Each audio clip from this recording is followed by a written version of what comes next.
Always have been, always will be.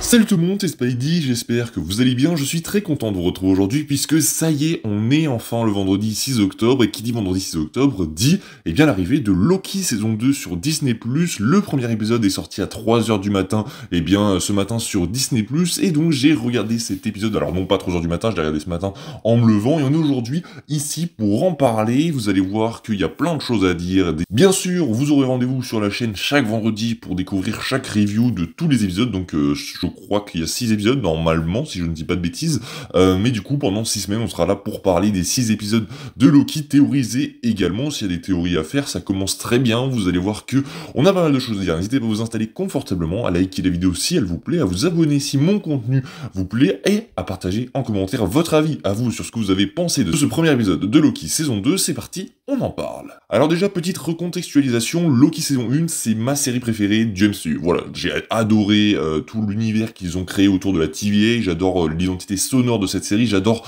Tom Hiddleston, je suis fan de ce mec, bref, j'ai adoré la saison 1, c'est une saison, la série plutôt, parce qu'on parlait plus de série, parce qu'on savait pas à l'époque qu'il allait y avoir forcément une saison 2, même si la fin se terminait plutôt sur un gros cliffhanger, mais du coup, j'ai adoré cette première saison, tout ce qu'elle essaye de nous montrer, le fait que la série vraiment essaye de nous perdre à plein d'instants, le fait que la série soit vraiment compliquée à comprendre, si tu suis pas un épisode, t'es complètement perdu, et c'est ça que j'ai beaucoup aimé dans cette série, j'ai beaucoup aimé le fait aussi qu'on nous introduise le grand méchant de cette phase, c'était un projet que personne attendait, personnellement Loki, quand j'ai vu le logo Loki être annoncé, j'ai fait... Ouais, peut-être, on verra bien ce que c'est, et au final, c'est une grosse révélation, puisque, eh bien, c'est ma série préférée du MCU actuellement, et je suis très très content de ce que Loki nous avait proposé, et donc aujourd'hui, Loki est de retour avec sa saison 2, qui était très très attendue, mais qui est peut-être passée un peu inaperçue pour certains, je sais pas si il y a des personnes qui ne sont pas forcément ultra fans du MCU qui passent par là, n'hésitez pas à me dire en commentaire si vous avez entendu parler de cette saison 2, puisque c'est vrai que la communication s'est faite vraiment très tardivement, et puis, elle ne s'est pas faite non plus de manière très poussée, on sent qu'ils ont vraiment réduit par rapport à il y a quelques années, le budget concernant la communication autour des séries, c'est vrai que vraiment on s'en rend compte de plus en plus, mais il y a personne qui parlait de cette saison 2 de Loki alors qu'elle est ultra attendue en vrai, et tout le monde attendait de voir ce que ça allait donner, puisque la première saison était une grosse réussite, notamment au niveau des chiffres, mais surtout et bien au niveau de ce qu'il y avait à l'écran, c'était vraiment très très bon, et les gens avaient beaucoup apprécié, donc eh bien c'est normal qu'une saison 2 était attendue, on verra bien si elle marche ou si elle flop, je pense quand même qu'elle va bien marcher, puisque c'est Loki, voilà, les gens iront voir Loki, puisque la première saison a convaincu, et c'est très fort notamment, que cette première saison est convaincue, et pousse les gens de nouveau à aller voir cette saison 2, même s'il n'y a pas de communication, on va voir si ça marche, mais du coup, eh bien ça fait plaisir, Loki est enfin de retour. Pour ce premier épisode, qui se nomme Ouroboros, qui dure une 48aine de minutes, je crois qu'il dure 50 minutes, donc une cinquantaine de minutes, plutôt c'est plus français. Du coup, cette saison 2 commence exactement où cette saison 1 s'était arrêtée, c'est-à-dire au moment où Loki découvre que, eh bien plus personne ne le connaît, que Mobius ne le reconnaît pas, que le soldat pareil ne le reconnaît pas, plus personne ne le reconnaît, plus personne en fait sait qui il est, et bien du coup on va continuer là-dessus et on va découvrir ce qui se passe vraiment, et ce qui est bien c'est que je trouve que l'épisode nous donne vraiment beaucoup à manger, c'est-à-dire qu'on t'explique vraiment tout, là où par exemple dans une saison 1 on nous laissait le mystère, on voulait pas vraiment nous expliquer ce qui se passait, là je pense que dans une saison 1 on aurait laissé le mystère de pourquoi personne ne reconnaît Loki,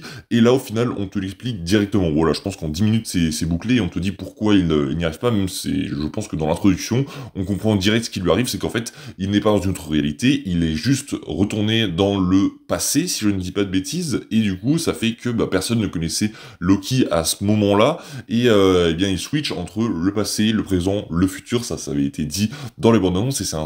c'est assez intéressant d'ailleurs, au niveau de l'aspect technique de la série, donc l'ambiance visuelle, l'ambiance sonore de la série est toujours aussi folle, au niveau du montage, pareil, il y a des idées très intéressantes, notamment avec le personnage d'Ouroboros, quand il parle de l'extracteur temporel, quand il parle par rapport à l'Ouroboros qui est dans le présent et l'Ouroboros qui est dans le passé, ça j'ai trouvé ça super cool, le fait que, eh bien, quand Loki lui parle dans le passé, eh bien, ça lui crée des souvenirs au Hobbit du futur, qui est pour nous le Hobbit du présent, c'est très compliqué, ça va sûrement créer des sortes de mea culpa, puisqu'on parle de temps, et quand on parle de temps, c'est toujours compliqué, mais j'ai vraiment aimé ces parallèles de montage qui sont très très intéressants, et la série visuellement est toujours aussi recherchée, c'est toujours aussi satisfaisant à regarder,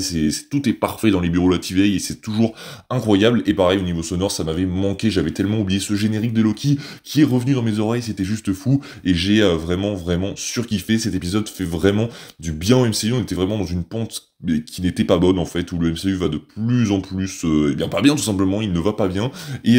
bien The Marvel va arriver, et on sait pas trop ce que ça va donner, donc il fallait bien un projet, et là où je vous dis que ce projet fait du bien, c'est qu'en fait, c'est un projet qui, eh bien, nous en apprend vraiment plus sur la saga du multiverse, ce qui nous en apprend vraiment plus sur où Marvel veut aller. C'est-à-dire que c'est un projet, non pas comme les Gardiens où ça va pas être hyper important, mais ça va quand même être plutôt pas mal. Là, on est vraiment sur un projet qui va t'apprendre des choses, qui va te faire avancer cette saga du multiverse, et c'est ça qui manquait selon moi au MCU, c'est qu'on a plein de projets indépendants, mais c'est relié en rien au personnage de Kang. Vous allez me dire, oui, mais il faut développer. Mais en fait, quand tu veux développer des personnages, tu prends une dizaine d'années, tu prends 4 phases pour développer tout ça. Là, ils ont voulu recopier le modèle qu'ils avaient utilisé pour la saga de l'infini, pour introduire des nouveaux héros, etc., introduire d'autres quêtes aussi secondaires avec les Skrulls, etc. Mais vous êtes trop précipité, là vous vous rendez compte qu'on est au milieu de cette phase quasiment, et on a vu Kang 2 fois, alors qu'en fait il est censé être introduit, on est censé avoir des enjeux qui se posent, et je trouve que ça se fait trop peu, alors que Marvel n'a pas vraiment le temps. C'est vraiment très compliqué, mais en fait, avant, Marvel voulait développer des personnages, ils voulaient vraiment raconter des histoires autour de ces personnages, mais là, ils ont tellement voulu précipiter les choses avec l'arrivée d'Avengers The Kang Dynasty et Secret Wars dans vraiment quelques années. À la base, on devait l'avoir l'année prochaine, Avengers The Kang Dynasty. Vous voyez, comme c'est précipité de fou, et quand c'est précipité comme ça, tu ne peux pas prétendre à vouloir développer tout un univers autour de nouveaux personnages quand il faut introduire des enjeux aussi énormes que les enjeux qui sont présentés dans Loki. Et pour moi, c'est ça le problème, c'est que le MCU n'a pas assez fait ça, mais heureusement, la saison 2 de Loki vient rattraper un petit peu tout ça et nous rassure, puisqu'il vient enfin poser ce qui manquait au MCU, des enjeux. On t'explique vraiment ce qui se passe, on t'explique clairement pourquoi il faut arrêter Kang et pourquoi il n'aurait pas dû tuer celui qui demeure, pourquoi il a peut-être mis eh bien clairement en danger tout le multivers et même tout l'univers que l'on connaît, puisque en tuant celui qui demeure, il a ouvert la porte à tous les autres Kang. On le voit notamment dans la scène post-crédit d'Ant-Man et Quantumania, et donc eh bien maintenant ils vont tous arriver, c'est ce qu'il dit, la guerre arrive, la guerre est en chemin, ils vont tous débarquer, etc.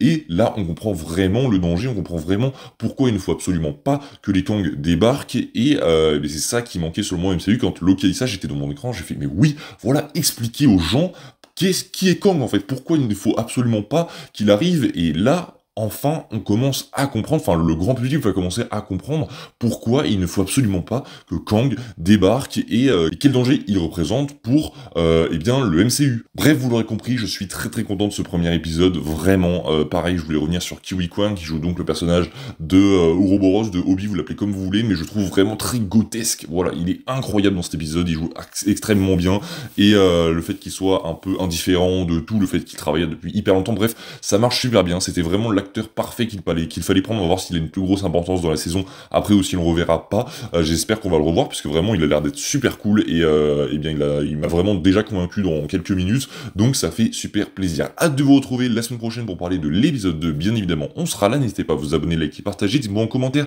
ce que vous avez pensé de cet épisode 1 de la saison 2 de Loki. Je vous dis à la prochaine, c'était Spidey, prenez soin de vous, salut tout le monde.